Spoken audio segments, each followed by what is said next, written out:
Okay. Hello and welcome to another Lotus Box video. I'm Zachary Keeney, and I'm here today. It is Thursday, January 14th.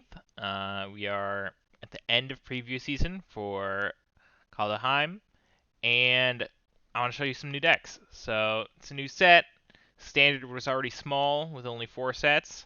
So, hopefully Kaldheim can shake things up. Gruul and Dimir were the 2 best decks so far.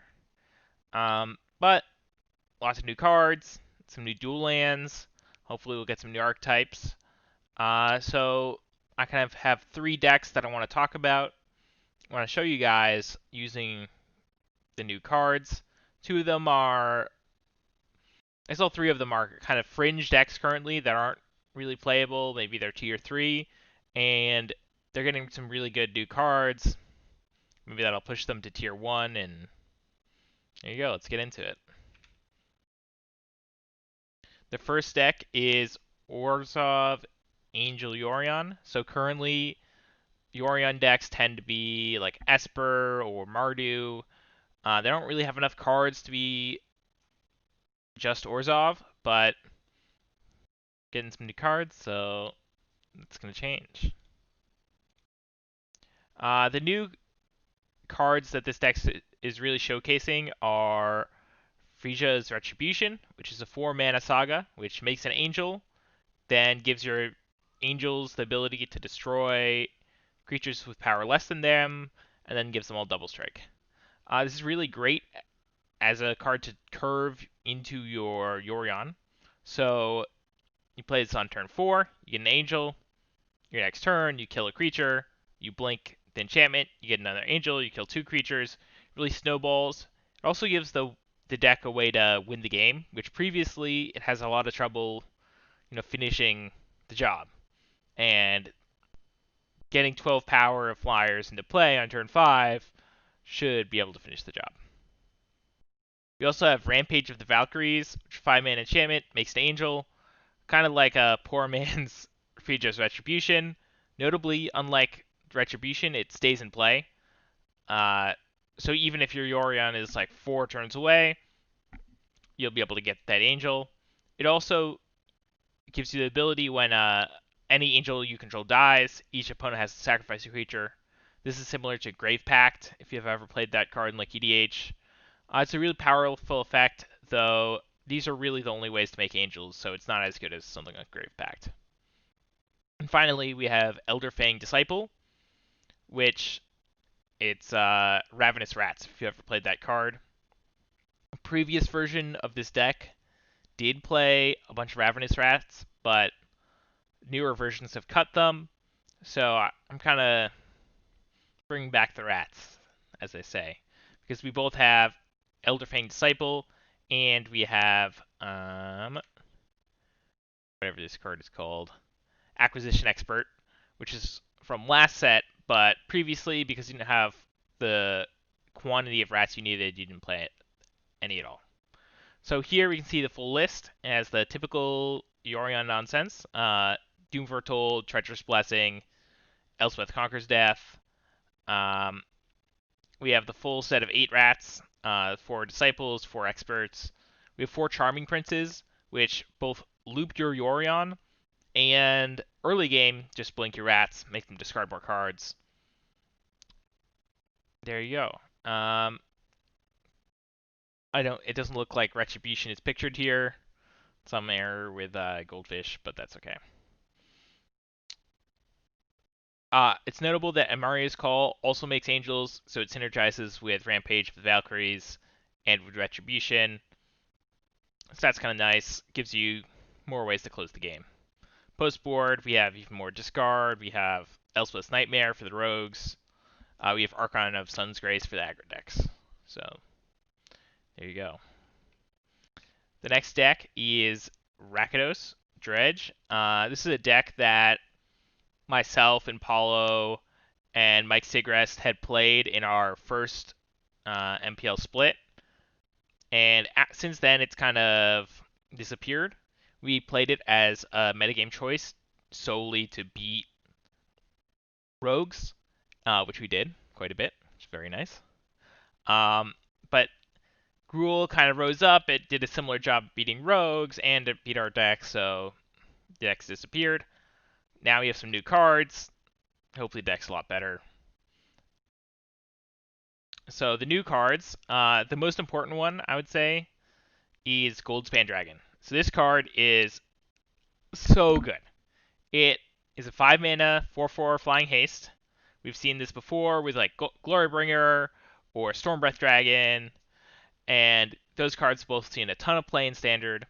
But this one, I think it's better than both of those cards because when it attacks or becomes target of spell, so basically no matter what, if they're gonna kill it, you're gonna get a treasure, and that treasure doesn't just add 1 mana; it adds 2 mana to the last ability. So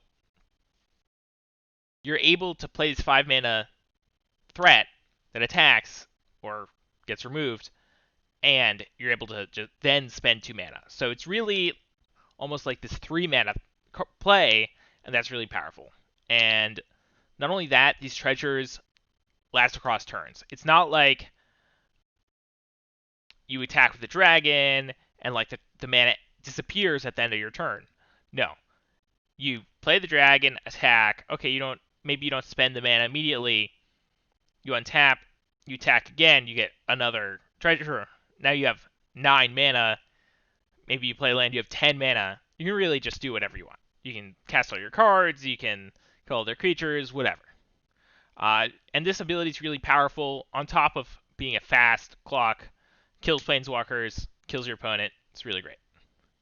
The next most important card is Valki, God of Lies. So, is this flip card? The front half is a 2 mana 2/1 that lets you Mesmeric Fiend the opponent only for creatures, kind of the opposite of Kitesail Freebooter, which is obviously good against creature decks. Maybe you play it, you take their Bonecrusher Giant, you trade later when the Bonecrusher is not really good, or it's just gone forever, or whatever.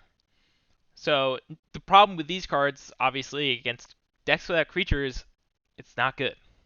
So luckily, there's the second half, which is Tybalt, Cosmic Imposter. So presumably Tybalt is masquerading as this god. But it's a black-red 5 for a 5 loyalty planeswalker. When it enters, you get an emblem that says you can cast cards exiled by Tybalt, and you can spend any mana you want. Its +2 is each player exiles the top card of their library. So it's like drawing 2 cards, right? You're able to cast any spells there are. You can't play lands, but it's okay. -3 is exile target artifact or creature. Which seems really good for cards like Embercleave or the Great Henge. So it's nice to have even a later game answer to those. And then finally, -8. So you have to like +2 times to get there. It's exile all cards from graveyards. Add 3 mana to your mana pool. Which, presumably, you're going to be drawing like 12 cards. You'll have 3 mana, and you'll just, play all the cards and you'll win eventually. The other card we have is less impactful. It's Egon, God of Death. It's a 3 mana 6/6 Death Touch, which of course comes with a downside that at the beginning of your upkeep you have to exile 2 cards from your yard, and if you can't, sacrifice it and draw a card. So kind of this nice tempo play. You play your 3 mana 6/6, your opponent can't attack, maybe you attack twice, then eventually your guy just goes away, and you die, and you sack it, and you draw a card. So you're never going to actually lose a card playing this, which is kind of nice. But it does have the flip side, which is the Throne of Death, which is 1 black. Bring your upkeep, just mill the top card of your deck, and you can pay 3 mana to exile a creature and draw a card. This means that even if you have multiple, you can use the Throne of Death to fuel Egon, God of Death. You can fuel your escape cards and all the rest of your graveyard shenanigans. It really makes the card a lot more module and fits your curve and does all this, and it's a nice late game draw engine. So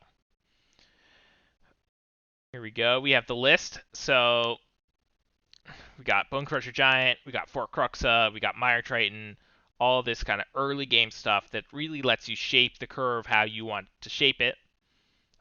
We have Timurit Call of the Dead. Notably, before, we almost didn't have enough creatures for Timurit Call of the Dead. It was always just this pain playing this card because you would miss and not make a zombie or something like that. But now we've added a full 11 creatures to the deck between Dragon, Valky, and Aegon. So now I would expect your Timurit Calls the Dead to hit to make 2 zombies like 90% of the time. Really great, adds consistency. To round it all out, we have some Heartless Axe and some Bloodchief's Thirsts. We have Shatterskull Smashing, which is a nice payoff for your dragon. And we have a new dual land. We have the Black-Red Pathway. Didn't have that before. The mana was kind of shaky. Now it's a lot better. Sideboard, we have typical nonsense. That's going to really change depending on the metagame. So I don't want to say this is the correct sideboard or anything like that. Notably, Ox is really good against rogues. So this deck is still going to beat rogues. Finally, we have a deck that Riser took to the first Rivals split. He was the only one to play it, and kind of brewed it up himself, and it's getting a lot of new tools. Wasn't viable before. Hopefully it is now. Specifically, the deck is going to transition into a snow mana deck. So all those basic mountains are going to become snow-covered mountains. We're going to play Faceless Haven, which is the Snowman land, which is really great. It's 3 mana to make it a 4/3 with Vigilance, which is insane. And since you have all snow-covered mountains, that 3 snow mana is really easy to get. You're just going to have it every time. Then we have 2 removal spells that are not very great if you don't have snow mana, but they're absolutely insane if you do. We have Frostbite, which is deal 2 damage to target creature or planeswalker. And if you have 3 snow permanents, which in this deck really translates to 3 lands, since all your lands are going to be snow, and you don't have any other snow permanents, then you get to deal 3. Really efficient removal spell, lets you kind of remove anything, keeps the board clear. Then we have Tundra Ephemeral. This card was spoiled today, and I'm really excited about it. It is really great. So it's red, 1, deal 4 damage to target creature, planeswalker, sorcery, which is pretty bad. That on its face, not a great rate. Thundering Rebuke does the same exact thing, but for red 1. Then the second part is add 1 mana for each snow mana spent to cast the spell, which in this deck is 3. Right, you're just always going to use your snow-covered mountains and Faceless Havens. They all add snow mana. So for this deck, it's 3. Until end of turn, you don't lose mana. You add 3 mana until the end of this turn. You don't lose this mana. So you'll just get 3 mana next turn. That's insane in this deck because you play 4 Ugins. You're just going to cast some giant spell next turn. You're going to end the game. Your removal spell is functioning as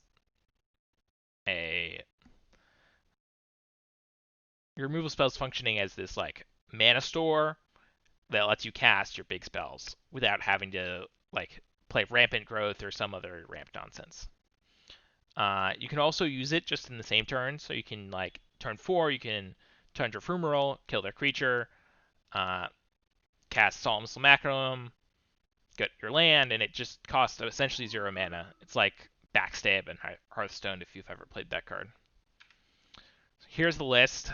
Got Maze Mind Tome as draw, 4 Ugins, a couple Ironcrag Feet. The original list played 4 Ironcrag Feet, but here, because we have more ramp from the Ephemeral, which unfortunately is missing from the screenshot, because of that, we don't need as many Ironcrag Feet. The full playset is featured in the sideboard. We have Bone Crusher Giant, Goldspan Dragon, which I didn't highlight, but as I talked about before, it's so good. And in this deck, you just cast Rugen. Like, the mana is just so valuable. So here, you're just playing these big red cards, and then you're going to cast Ugin, and you're going to win the game. It's going to be sick. Running out the deck, we have Phoenix Vash, which is really good against control decks. We have the Crone War, which is like the best card against Gruul. So I'm really hoping this is a good deck. It's sweet and sick, and there you go. Thank you for watching. I hope you enjoyed the decks. The lists are going to be down below, and you can check them out on MTG Goldfish, and there you go. So have a good time with the new cards. I'm really excited to play and see what's good.